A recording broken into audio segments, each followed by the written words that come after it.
৭৭ বছর বয়সী বিমলা হাজং স্বামী সন্তানহারা এক অসহায় বৃদ্ধা বয়সের ভারে নুয়ে পড়েছেন। কয়েক বছর আগে সড়ক দুর্ঘটনায় গুরুতর আহত হওয়ার পর থেকে মানবেতর জীবনযাপন করছিলেন। তবে তার জীবনে যেন ফুটছে নতুন আশার আলো।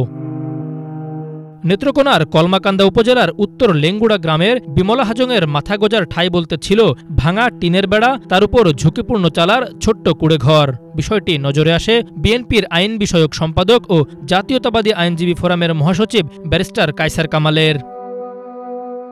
এরপর বিএনপির ভারপ্রাপ্ত চেয়ারম্যান তারেক রহমানের জন্মদিন উপলক্ষে অসহায় বিমলা হাজংকে নতুন ঘর প্রদানের উদ্যোগ নেন তিনি। সেই মোতাবেক সোমবার ঘর নির্মাণ কাজ আনুষ্ঠানিকভাবে শুরু হয়েছে। আগামী ২০ নভেম্বর বিমলা হাজংয়ের হাতে নতুন ঘরের চাবি তুলে দেওয়া হবে।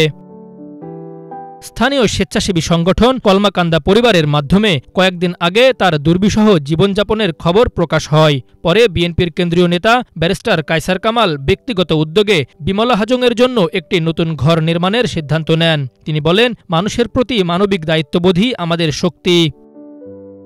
স্থানীয়রা বলছেন, বহু বছর পর বিমলা হাজং একটু স্বস্তির নিঃশ্বাস ফেলতে পারছেন। নতুন ঘর পাওয়ার খবরে তার মুখে দেখা গেছে স্বস্তির হাসি। মানবিক এই উদ্যোগ সমাজে ইতিবাচক বার্তা ছড়িয়েছে এবং স্থানীয়ভাবে একটি দৃষ্টান্ত হয়ে থাকবে। আখতারুজ্জামান, বাংলাভিশন।